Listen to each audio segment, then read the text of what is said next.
Doutor, seja muito bem-vindo ao nosso Tribuna Independente. Obrigado por aceitar o nosso convite. Muito obrigado, é um prazer. Olha, doutor, eu realmente, aliás, o povo brasileiro já ouviu de tudo sobre essa questão do caso Brumadinho.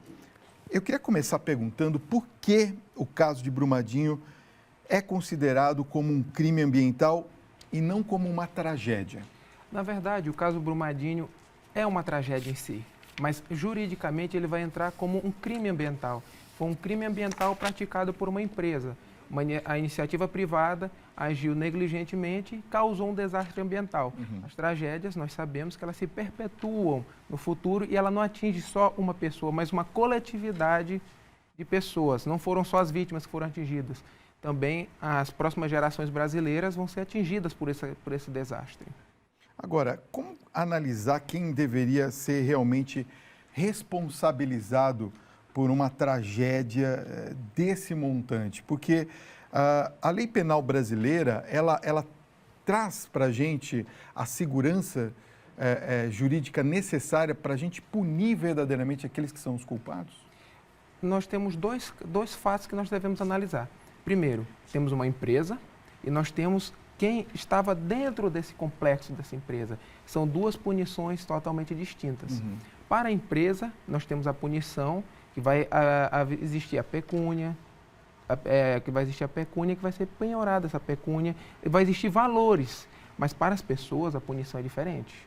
A punição pode, inclusive, abarcar a reclusão penal. Nós temos três tipos de punições no direito penal. Nós temos a multa, reclusão e detenção. Para esse tipo de caso, infelizmente, nós não temos o que fazer quanto à reclusão de uma pessoa jurídica. A única coisa que nós podemos fazer é multá-la de acordo com a proporcionalidade do dano causado.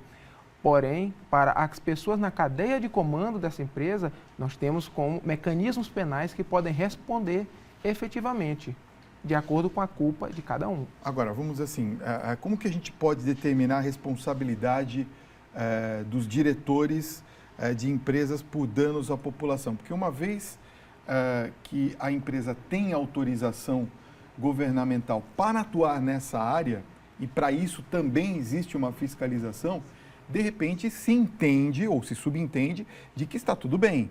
Quer dizer, uma tragédia desse montante me pareceu, por tudo que foi dito e comentado, que já era uma tragédia, vamos dizer assim, pré-anunciada. Ou seja, não é algo que era novo. Como é que a gente faz para trazer a responsabilidade dos diretores dessas empresas para os danos, por exemplo, para uma cidade inteira, como foi o caso de Brumadinho? Exatamente. É uma pergunta muito interessante. Como nós vamos responsabilizar essas pessoas? Essas pessoas devem ser responsabilizadas de acordo com a cadeia de comando que elas possuem na empresa. Quanto maior a cadeia de comando, maior a decisão, maior a culpa. Por quê? Porque eles sabem dos riscos. Eles é que vão tomar as decisões da empresa. Qualquer advogado comercial, qualquer contador, sabe que existe uma empresa, uma cadeia de comando. De coisa diversa é se provar que a culpa foi de um técnico. Um simples técnico que foi lá e deixou de realizar uma avaliação de risco. Pois é. Com a avaliação de risco, a empresa deveria ter tomado a devida cautela. Agiu com negligência, preferiu o lucro, que isso daí demanda um gasto, e o que ocorre? Causa uma tragédia. Quando se põe o poder econômico acima de uma segurança jurídica, de uma segurança física, vai terminar acontecendo essas tragédias. O poder econômico, se ele não for limitado, se ele não for corresponder a uma determinada situação, uma segurança para as pessoas e para o próprio Estado, ele vai sair do controle. É a característica do poder econômico. Aliás, é uma característica cruel, diria, né? Porque... sempre buscando a acumulação. Não é? Isso é o capitalismo puro, a teoria capitalista pura. O poder econômico sempre vai buscar a maior acumulação com menor possibilidade de reparação ou de indenizações. Ele não vai aceitar se controlar. A ideia é que eu como empresário, seja tenha um monopólio, a questão é que eu não tenha, os meus concorrentes sejam mínimos, que minha acumulação seja maior do que eu vá despender, que venha a impedir essa acumulação. Entendi. Bom, nós vamos continuar esse assunto, está super interessante. Bem, continuamos aqui com o Dr. Carlos Eduardo Rodrigues Bandeira, falando exatamente sobre o caso Brumadinho. Doutor, a Vale realmente é uma joia brasileira e ela não merece ser responsabilizada por esse caso? A Vale foi uma joia brasileira. Ela se chamava naquela época Vale do Rio Doce. A partir da década de 90, no governo FHC, quando ela foi privatizada, ela tornou-se uma empresa, ela tornou-se da iniciativa privada. A joia brasileira era se a empresa pertencesse ao povo brasileiro, ao governo brasileiro, tal como é a Petrobras. Ainda é a Petrobras. Agora, como que são calculados, vamos dizer assim, os danos, as penas, num caso tão amplo quanto esse? A gente percebe que até hoje ainda não se tem uma noção exata de todo o problema encontrado, porque não são somente as perdas das pessoas, tem toda a questão ambiental e ainda aquilo que ficou, porque ficaram dejetos também, que depois do rompimento, agora, depois de tanto tempo, ainda mesmo assim eles continuam sendo derramados. Eu vi aí um site de notícias que postou, isso eu achei um absurdo, quer dizer, nada pode ser feito, porque aquilo é algo, enfim, intrínseco, está já acontecendo e não tem como parar esse processo. Como que fica a questão do cálculo dessas perdas e danos? O cálculo penal, ele leva em conta a devida participação na atividade criminosa combinada com o grau de dano causado. Nesse caso, nós temos duas áreas. Nós vamos ter a área comum, pode ser civil, ambiental civil, e a área ambiental penal. O que nós podemos fazer para começar esse cálculo? A tragédia teve que levar em conta a participação de cada sócio, a participação da empresa, a participação desses diretores dentro dessa empresa, e nós precisamos saber qual vai ser a responsabilização de cada um. A justiça ainda está fazendo esse cálculo, mas é uma responsabilização muito grande, porque o estrago foi deveras muito grande. Nós temos que fazer o cálculo para esse caso de acordo com a proporção do desastre e para a empresa semelhantemente. O Marshall Berman, ele tem um livro que se chama Tudo que é Sólido Desmancha no Ar. Eu gosto da expressão que ele usa, ele chama urbicídio. O que a Vale fez com as duas cidades foi um urbicídio. Ela realmente eliminou qualquer possibilidade que se tenha de reocupar aquele espaço. Exato. Foi realmente um urbicídio. Agora vamos saber qual o tamanho da indenização que nós temos que fazer para essa cidade, para as pessoas e qual a punição que nós vamos ter para quem foi negligente nesse desastre. Existe diferença entre a penalidade para a empresa e para os funcionários? Porque certamente tem culpa funcionário e não a empresa quando ele é responsável por uma determinada área, não é isso? Existe. A punição para a empresa normalmente vai ser pecuniária, vai ser uma multa. Tá. Nós temos, por exemplo, a Volkswagen nos Estados Unidos. Quando aconteceu aquela questão da fraude nos poluentes, o governo americano deu uma multa de 24 bilhões em cima da Volkswagen. 24 bilhões é um valor para o mercado, nós sabemos que isso daí vai afetar consideravelmente a produção dessa empresa. A empresa nunca mais vai ser a mesma depois de pagar esses 24 bilhões de multa. E o que nós temos que saber? É que nós temos que multar ela de acordo com o tamanho do dano causado. Se somente nos Estados Unidos a Volkswagen foi multada em 24 bilhões por uma fraude, imagina quando esse dano ele ocorre e ele, além de matar pessoas, ele torna praticamente inabitável duas cidades. A gente teve aí uma situação tão delicada que foram muitas mortes. Quem que é responsabilizado por essas mortes, no caso?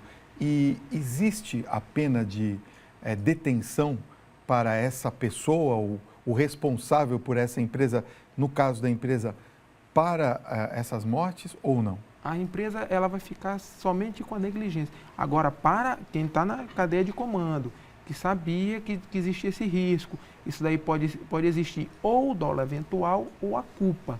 O dolo eventual é quando ele assume este risco. A culpa é quando ele age com simplesmente negligência. Eu sei do risco, vou agir com negligência, seja o que for. Isso daí é uma coisa que nós temos que pôr bem claro e que vai definir essa situação jurídica, que ele vai ou será responsável pelo homicídio culposo ou pelo homicídio com dolo eventual. O com dolo eventual seria? Eu sei dos riscos, mas eu assumo essa possibilidade da minha conduta ter ou não ter determinado resultado. Tá. É complicado. Eu quero falar agora sobre a flexibilização da legislação, mas eu vou dar um recadinho para a gente tomar uma aguinha. Muito bem, nós continuamos aqui conversando com o Dr. Carlos Eduardo Rodrigues Bandeira sobre o caso Brumadinho.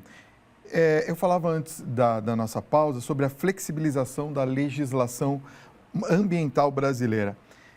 Doutora, ela pode ter contribuído de fato, vamos dizer assim, para que ocorresse o rompimento dessa barragem? Ou seja, essa flexibilização deixou muito branda a possibilidade de uma culpa e, por isso, a negligência?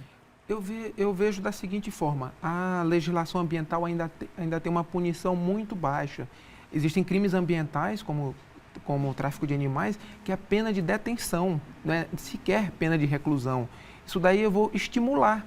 Fica uma questão praticamente próxima da impunidade. E quando nós sabemos que uma questão se aproxima da impunidade, ela dá mais liberdade para a delinquência, para a repetição de condutas que são consideradas crimes. Ou seja, por exemplo, só para ter uma ideia, aqui em São Paulo, em frente à minha casa, tem um vizinho que tem uma árvore muito grande. Caiu um raio nessa árvore, aliás, queimou todo o equipamento de boa parte das casas que estão ao redor. E você não pode cortar essa árvore, porque se você for cortar a árvore, é uma multa absurda. Nesse caso, por exemplo, então parece que a lei não serve, é isso? Ela não existe. Eu sou adepto daquela questão que não existe leis inúteis. A interpretação da lei Entendi. E a utilização dos serviços administrativos é que não estão em conformidade com as finalidades da lei, porque isso envolve toda uma questão administrativa, que era para análise do risco dessa árvore, quais as chances dessa árvore causar um desastre. Existe toda uma avaliação de risco, como também deveria ter ocorrido em Brumadinho, não somente pela própria empresa, mas pelos ministérios, por exemplo, de Minas e Energia, ele deveria saber. Claro. O Ministério do Meio Ambiente deveria haver um complexo, um trabalho integrado entre os ministérios para prevenir essas tragédias. O Brasil não pode se dar o luxo de ter esse tipo de tragédia. Nós somos uma economia que está se recuperando. Não existe essa possibilidade de mais tragédias virem a comprometer nosso desenvolvimento. Então, agora a gente vê, por exemplo, foi falado assim, olha, não pode mais ter esse tipo de barragem. Ok, mas já existem barragens desse tipo ainda em atividade no Brasil. Eu pergunto, quais as mudanças que tem que haver na legislação do nosso país para que casos como o Brumadinho não se repitam, doutor? A principal mudança, como nós estamos em nível Brasil, nós temos uma grande tendência a quando acontecem determinados atos, a primeira coisa que nós falamos, precisamos mudar leis.